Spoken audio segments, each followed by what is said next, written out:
क्या अब टीएमसी के 20 बागी सांसदों की सदस्यता रद्द हो जाएगी क्योंकि सुप्रीम कोर्ट ने इन 20 बागी सांसदों को नोटिस जारी किया है। ये ममता बनर्जी और उनकी पार्टी के लिए राहत की खबर हो सकती है। दरअसल टीएमसी नेता अभिषेक बनर्जी इन बागी सांसदों की सदस्यता को लेकर सुप्रीम कोर्ट का दरवाजा खटखटाया। अभिषेक बनर्जी ने सुप्रीम कोर्ट से कहा कि लोकसभा स्पीकर ओम बिरला के पास इन सांसदों की अयोग्यता की याचिकाएं लंबित हैं। इस पर जल्द फैसला होना चाहिए, जिस पर सुप्रीम कोर्ट ने 20 बागी सांसदों को नोटिस जारी कर उनका जवाब मांगा है। हालांकि कोर्ट ने लोकसभा स्पीकर को अभी नोटिस जारी नहीं किया है, क्योंकि सॉलिसिटर जनरल तुषार मेहता ने कोर्ट को बताया कि स्पीकर पहले ही इन सांसदों को नोटिस जारी कर चुके हैं। इन सांसदों पर आगे फैसला भले जो भी हो, लेकिन इस पूरे मामले ने एक बड़ा संवैधानिक और राजनीतिक सवाल खड़ा कर दिया है। अगर इन सांसदों की वैधानिक सदस्यता पर ही सवाल है तो क्या वे संसद में वोट कर सकते हैं?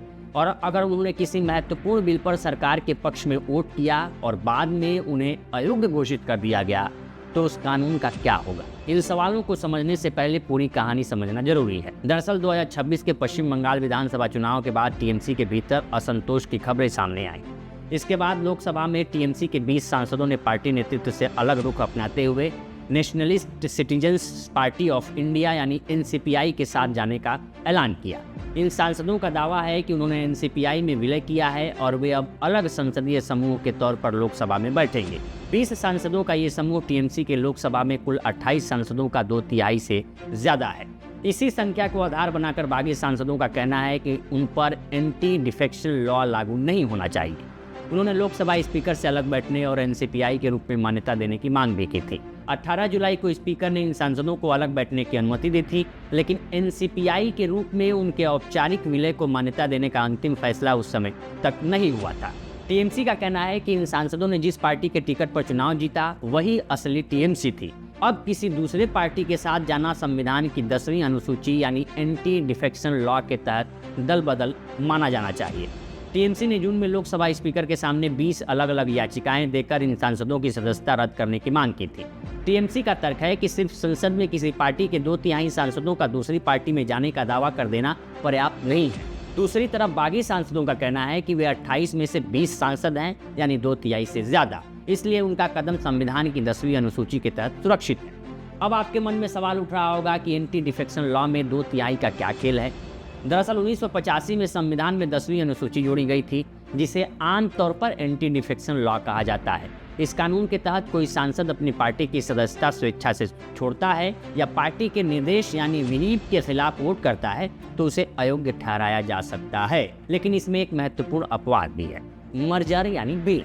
10वीं अनुसूची के पैरा 4 के मुताबिक अगर किसी लेजिस्लेचर पार्टी के कम से कम 2/3 सदस्य किसी दूसरी पार्टी में विलय के लिए सहमत होते हैं तो कुछ परिस्थितियों में शब्द पर ध्यान दीजिएगा कि कुछ परिस्थितियों में उन्हें दल बदल के आधार पर अयोग्यता से सुरक्षा मिल सकती है। यही टीएमसी और बागी सांसदों के बीच सबसे बड़ी कानूनी विवाद है। बागी सांसदों का कहना है कि वो 28 में से 20 हैं, यानी 2/3 से ज्यादा, इसलिए उनका एनसीपीआई में जाना वैध विलय है। टीएमसी का कहना है कि सिर्फ टीएमसी के 20 लोकसभा सांसदों के दूसरी पार्टी के साथ जाने से टीएमसी नाम की मूल राजनीतिक पार्टी का विलय नहीं हो जाता। इस मुद्दे पर कानूनी राय भी बटी हुई है। कुछ विशेषज्ञ मानते हैं कि 2/3 सांसदों की संख्या महत्वपूर्ण है, जबकि दूसरे विशेषज्ञ सुप्रीम कोर्ट के 2023 के महाराष्ट्र राजनीतिक संकट से जुड़े फैसले का हवाला देते हुए कहते हैं कि पॉलिटिकल पार्टी और लेजिस्लेचर पार्टी अलग अलग इकाइयां हैं और मर्जर की संवैधानिक सुरक्षा के लिए मूल राजनीतिक पार्टी की भूमिका महत्वपूर्ण है। अब सवाल उठता है कि इस बीच सुप्रीम कोर्ट के नोटिस का क्या मतलब है? दरअसल सुप्रीम कोर्ट ने इन 20 बागी सांसदों को नोटिस भेजकर जवाब मांगा है। कोर्ट ये देखेगा कि टीएमसी की याचिका पर सुनवाई की जाए और स्पीकर को मामले पर समयबद्ध तरीके से फैसला करने के लिए निर्देश देने की जरूरत है या नहीं है। आज की तारीख में अंतिम फैसला लोकसभा स्पीकर के सामने लंबित एंटी डिफेक्शन प्रोसीडिंग से जुड़ा है। संविधान की 10वीं अनुसूची के तहत दल बदल के मामले में फैसला करने की शक्ति स्पीकर के पास है, लेकिन सुप्रीम कोर्ट बाद में उस फैसले की न्यायिक समीक्षा कर सकता है। ऐसा नहीं है कि स्पीकर नियमों को ताक पर रखकर कुछ भी फैसला ले सकते हैं। उनके फैसले की समीक्षा करने के लिए सुप्रीम कोर्ट है, और अगर सुप्रीम कोर्ट को लगेगा कि स्पीकर ने संविधान के मुताबिक फैसला नहीं किया है तो वो उनके फैसले को पलट भी सकते हैं। अब यहीं से असली सवाल पैदा होता है। अगर टीएमसी के इन 20 बागी सांसदों की वैधानिक सदस्यता पर ही सवाल है तो क्या वो किसी महत्वपूर्ण कानून पर अपना वोट दे सकते हैं? और अगर बाद में उनकी सदस्यता रद्द हो गई तो फिर उस कानून का क्या होगा जिस पे वो वोट दिए हैं? क्योंकि 20 सांसदों के एनसीपीआई के साथ जाने से एनडीए की संख्या बढ़ने की राजनीतिक चर्चा हुई थी। कुछ विपक्षी नेताओं ने आरोप लगाया कि ये पूरा घटनाक्रम बीजेपी की रणनीति का हिस्सा है और इसका मकसद संसद में सरकार की संख्या और समर्थन बढ़ाना है। और ये बात भी सही है कि अगर ये 20 सांसद वैध रूप से एनसीपीआई के साथ रहते हैं और एनडीए का समर्थन करते हैं तो सरकार को महत्वपूर्ण विधेयकों और राजनीतिक मुद्दों पर अतिरिक्त समर्थन मिलेगा। यही इस मामले का सबसे दिलचस्प हिस्सा है। मान लीजिए कोई महत्वपूर्ण बिल लोकसभा में आया, इन 20 सांसदों ने सरकार के पक्ष में वोट कर दिया। उसके कुछ समय बाद स्पीकर ने उन्हें एंटी डिफेक्शन लॉ के तहत अयोग्य घोषित कर दिया। क्या उस बिल पर उनका पहले दिया गया वोट रद्द हो जाएगा?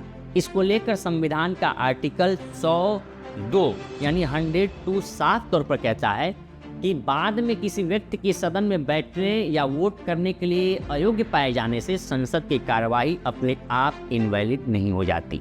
यानी अगर वे वोट करते समय वैध रूप से सदन के सदस्य के तौर पर कार्यवाही में भाग ले रहे थे और बाद में उन्हें अयोग्य घोषित किया जाता है तो केवल इस आधार पर पहले के हर वोट और उससे पारित कानून को स्वतः शून्य नहीं माना जा सकता। लेकिन सवाल अब सिर्फ 20 सांसदों की सदस्यता बचेगी या जाएगी का नहीं है।